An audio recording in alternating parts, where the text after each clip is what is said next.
leading in crisis, being resilient and building resilience.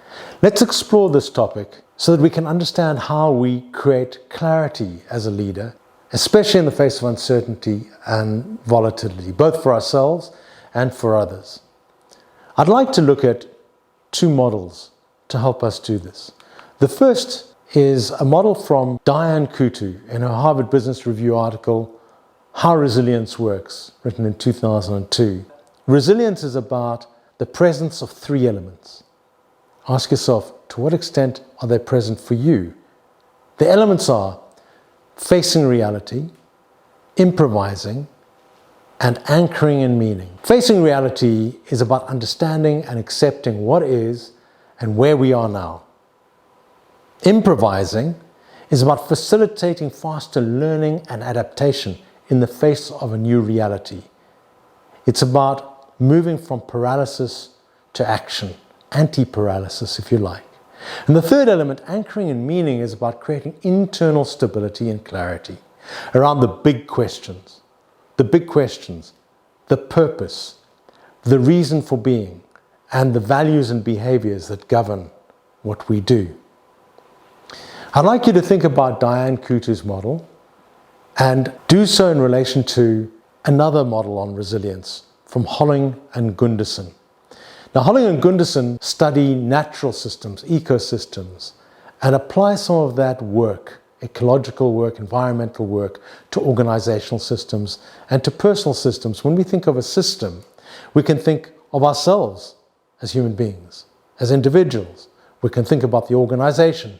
We can think about a service or product. We can think about the industry or a country. We can think about systems in terms of changing in a cycle over time. Holling and Gunderson describe resilience as another essential dimension of any adaptive cycle. How well do we adapt in times that are not in crisis? How do we need to adapt differently in times that are all about crisis, when shocks prevail? According to Brian Walker, resilience is the capacity of a system to absorb disturbance and still retain its basic function and structure. How does that apply to us and to our organizations? To understand this better, let's start with the life cycle curve, the S curve. The S curve, as you can see, depicts potential over time, where potential is represented by the y-axis and time the x-axis, and the curve is shaped like the letter S in italics. It helps us to think about how we maximize potential through timing by changing, and these are the variables, leadership style, leadership focus, culture, what people are encouraged to do, what they're valued for doing, and operating strategy, how we connect with the external operating environment at the right times in order to maximize potential, our function, and our structure. So the S curve applies to times of reasonable change, not necessarily chaos and ambiguity. If you look at the S curve, you can see four phases defined by the inflections in the curve. The first phase, you see the curve dips down, potential drops because we're not earning, we are spending. We are focused on research and development, on finding new ideas.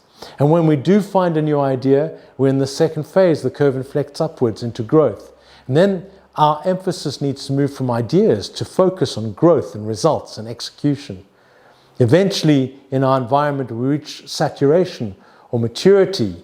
A potential is realized, and now we hope to hold this mature state where we are delivering and are effective, because it is effectively, in organizational terms, the cash cow phase, and it's all about efficiency and cost reduction and risk management. But eventually, we see that with change, relevance declines, and there is a new curve because there are new circumstances in the operating environment. Well, when we look at the S curve, it helps us frame a new question. What happens when there are shocks, when there's chaos, when we are in crisis? And Holling and Gunderson invite us to add a third dimension to the S curve. The third axis is connectedness, how we be resilient and we build resilience into our system in the advent of a shock, which changes the rules of engagement. Now, what's interesting about connectedness is while we want to maximize potential, we don't necessarily want to maximize connectedness. We certainly don't want to be isolated. Too few connections and we're vulnerable, we're not resilient.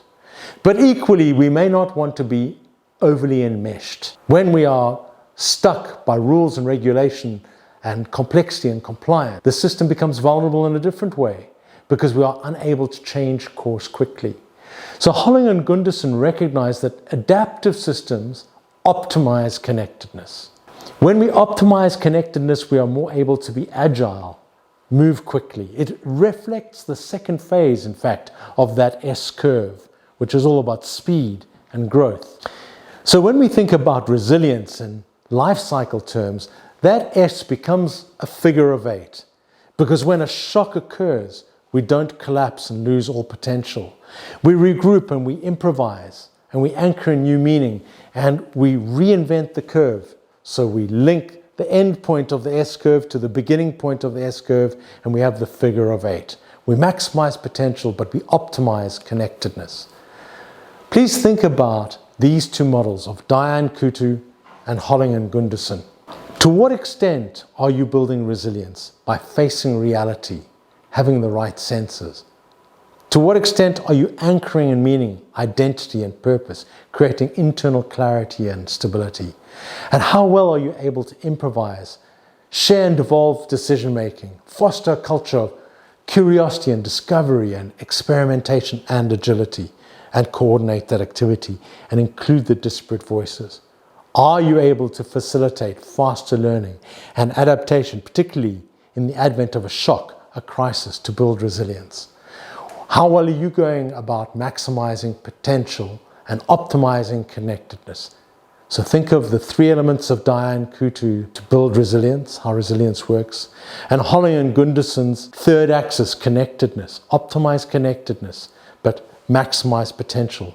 As you take the S curve and you turn it into a figure of 8. Thank you.